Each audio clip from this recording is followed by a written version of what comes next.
Então, a gente fica aqui só para voltar na questão do teto, dos gastos públicos. A gente falou agora em Ministério Público Federal. Você vê que a questão simples não é, né? O próprio Ministério Público Federal, Garamba, entrou ali alegando inconstitucionalidade em relação a essa PEC dos gastos públicos. Aí houve uma reação do próprio ministro do Supremo Tribunal Federal, Gilmar Mendes, e disse, como assim inconstitucionalidade? Então, quer dizer que o Judiciário, por alguma razão, acha que ninguém pode mandar ele cortar os próprios gastos. Então, a gente vê que não é uma briga fácil, né? Como a gente conversava com o Marcelo. Não é porque se você faz um recorte assim, né? 2016, vamos cortar gastos com a educação e saúde. Mas não é assim. Isso tem um passivo, um inchaço da máquina administrativa governamental enorme durante todos os governos que passaram e tal. Então você chega... também a mim soa um pouco estranho como fosse assim, não, então agora que foi aprovado, tudo vai ficar melhor. Isso. Entendeu? Isso que eu acho estranho. E também acho uma coisa que me incomoda, assim, para mim é matemático. Como o Marcelo falou aqui no estúdio, né? Gasto, educação não é gasto, é investimento. Sim. Então, quando você investe muito mais em educação, na minha cabeça, imediatamente o reflexo na saúde, você passa a gastar menos com saúde. Porque se você tem uma população muito mais educada, no sentido de ter acesso à educação, de ter acesso a um bom trabalho, de ter acesso até ao uso do saneamento básico e tal, você vai ter uma população menos doente. Eu tenho que chamar a Andréa Sadibos. Eu acho que a conclusão aqui, se Maria quiser participar, é assim, tem que cortar gastos, não é? Eu acho que se o governo não der exemplo, o governo federal, principalmente, não der exemplo, eu acho que o país não vai na frente. Mas o que vocês questionam aí são esses tópicos mais especificamente, né? É isso mesmo. Maria, não quero participar da discussão. Concordo absolutamente com o que foi dito aqui. Totalmente. Então, vou chamar a Andréa Sadi, né? Porque aí você sabe como é que é na política, né? Você cede aqui para cobrar ali. O que está acontecendo? O presidente da Câmara, né? Está tentando um acordo para atender aos governadores numa outra votação, que é aquela votação da repatriação de dinheiro dos brasileiros no exterior, para aí tentar reforçar a aprovação dessa PEC dos gastos públicos. É mais ou menos isso, André? O que você conta pra gente? Boa tarde para você. Oi, Maria, boa tarde para você, boa tarde para todo mundo. É exatamente isso. O Rodrigo Maia, desde semana passada, ele está tentando um acordo pelo projeto, pelo programa dessas novas regras da repatriação de recursos de brasileiros no exterior, para tentar garantir que não tenha nenhuma obstrução na PEC do teto dos gastos públicos. Por quê? Os governadores estão pressionando, eles querem também ter uma fatia dessa arrecadação com essas novas regras do que for arrecadado pela repatriação. Mas hoje está previsto que só a União vai levar esse dinheiro. E aí o PT, o Partido dos Trabalhadores, quer atender, por exemplo, os governadores do Nordeste. Então, inclusive, já apresentou uma emenda, já apresentou um destaque sobre isso, querendo ter participação, sim, nessa arrecadação. O que fez o Rodrigo Maia na semana passada? Levou essa demanda lá para o Palácio do Planalto com a seguinte proposta. Olha, a expectativa do governo é arrecadar cerca de 50 bilhões de reais com esse programa de repatriação de recursos. Acima disso, a gente pode dividir com os estados. O que o pessoal da Fazenda, a equipe de Henrique Meirelles, disse ontem para Rodrigo Maia? Olha, dá para a gente conversar, mas não em cima desses 50 bilhões. Qual que é a proposta que foi discutida ontem à noite com a Fazenda? O programa de repatriação, essa arrecadação, é imposto mais multa. A Fazenda propôs o seguinte, que fosse dividido acima de 25 bilhões de reais do que fosse arrecadado pela multa, ou seja, essa partilha da multa do programa de repatriação. Hoje, agora há pouco, eu conversei com o presidente da Câmara, o deputado Rodrigo Maia, e ele me disse que já mudou. Ele conversou novamente com o pessoal do Ministério da Fazenda, que veio com a seguinte proposta. Olha, o que for arrecadado com a multa da repatriação acima de 35 bilhões de reais, a gente pode dividir com os estados. E aí eu perguntei, e aí, como é que fica para o presidente da Câmara? Ele disse assim, ó, agora é um impasse. Agora a gente vai ter que conversar com os governadores, ver se os governadores topam essa proposta e o que a gente quer, claro, é a garantia de que não tenha obstrução na votação da PEC aqui no plenário, porque a votação da repatriação ficou para depois. Então, se todo mundo estiver feliz na avaliação de Rodrigo Maia, ninguém vai obstruir. Mas, Maria, falta combinar com os russos, é muito russo, é muita gente para combinar, vamos ver como é que eles vão se sair com essa proposta nova. Isso está sim sendo discutido e agora a palavra final, segundo o Rodrigo Maia, ele só vai avançar neste assunto se os governadores toparem. Eu vou devolver para você aí no estúdio, Maria, mas também queria contar que eu conversei hoje mais cedo com o ministro da Casa Civil, o ministro Eliseu Padilha.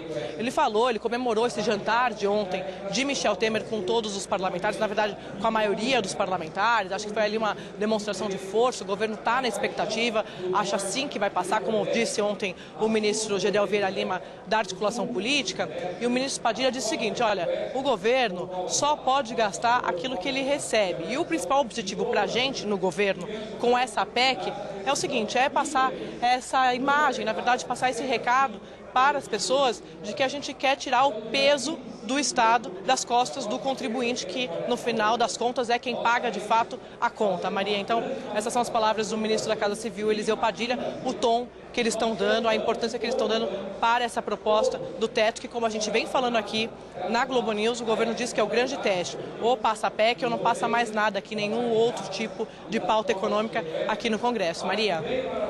Marcelo tem aí uma pergunta para você, Andréia. André estava ontem em São Paulo, hoje já está em Brasília de volta. Mulher André não tá para, demais, né? Arrasou no Festival Piauí Globo News. É Globo News itinerante, Marcelo.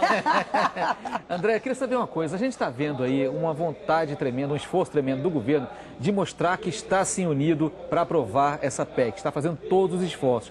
Ao mesmo tempo, há informações, eu queria que você confirmasse isso, 2 ministros tiveram que ser exonerados para votar. Quando 2 ministros têm que exonerar, isso é para mostrar como simbolismo que o governo está unido, tão unido, que até os ministros fazem questão de votar nessa votação que promete ser histórica, ou é porque não tem essa garantia toda de que essa maioria tão avassaladora, essa margem avassaladora, esteja realmente definida? Qual é a sinalização dessa medida? Porque a gente viu lá atrás, na época do impeachment, ministros do então governo Dilma também pedindo exoneração, mas ali já sabia como é que ia sair tudo lá no final, mais ou menos, que era uma minoria muito pequena. E hoje, qual o sentido disso? Marcelo, o sentido disso é mostrar, é o governo dar o exemplo, é isso que eles falam. Se a gente não começar de dentro para fora mostrando o quão importante é essa aprovação dessa proposta, os deputados que poderiam nem aparecer por aqui, alguns deputados poderiam nem ter ido ao jantar ontem. Então o governo, já para mostrar o quanto eles estão engajados com essa proposta, exoneraram. Isso foi avisado ontem, inclusive, que o ministro Bruno Araújo, que é da cidade, e o Fernando Fernando Coelho Filho, de Minas e Energia, eles seriam exonerados para virem aqui hoje votar para aprovar a PEC do teto dos gastos públicos, mas mais nesse sentido de mostrar engajamento e dar o exemplo para os demais parlamentares. É importante você falar isso sobre como o governo está avaliando, se tem divisões dentro do governo em relação à PEC.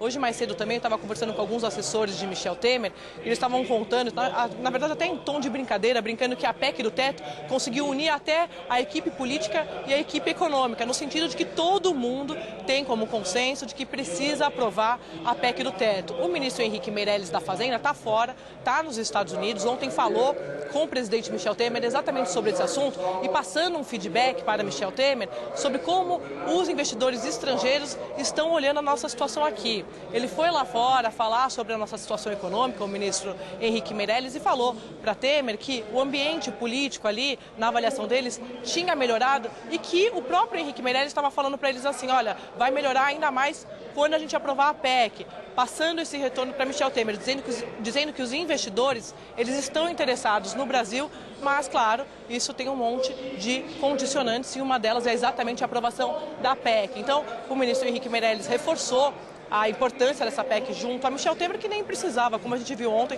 um jantar que foi uma verdadeira demonstração de força.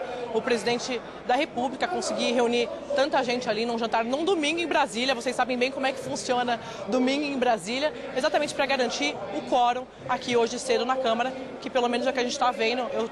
Eu cheguei agora há pouco aqui, eu acabei de cruzar com vários parlamentares, pessoas que eu só começo a ver por aqui em Brasília lá para terça-feira, quarta-feira. Hoje já estava todo mundo aqui exatamente porque ontem eles já tinham sido convocados para esse jantar com o presidente Michel Temer. Então sim, está todo mundo engajado no governo porque eles querem passar essa sinalização Eles investiram tudo, jogaram tudo ou nada, Marcelo, Maria, nessa PEC do teto dos gastos públicos. Querem passar essa sinalização e dizem isso, que da PEC dependem as outras reformas, como a reforma da Previdência. Eu perguntei sobre isso mais cedo também para o ministro Padilha, para assessores de Michel Temer. Eles me dizem o seguinte: olha, a gente está esperando aprovar a PEC e a gente vai enviar a reforma. É uma outra discussão polêmica, é claro, mas se passar a PEC já dá um alívio para o governo em relação às contas, em relação a esse sinal que eles querem passar de que o governo está fazendo o que pode e está trabalhando para tirar o Brasil da crise econômica. André, obrigadíssima pela sua participação. A gente viu que o jantar da noite garantiu o quórum da manhã e o governo aí segue nesse esforço. E essa discussão sobre como o governo pode equilibrar suas finanças, seu orçamento, coisa que a dona de casa, né, tem que fazer todo mês e faz muito bem, está tomando conta essa discussão da nossa central de atendimento ao telespectador, né? Tem gente que defende, não, será que vai voltar mais impostos ou tem que gastar, tem que cortar gastos mesmo? Inclusive o nosso assinante, o Carlos Davi, botei aqui na nossa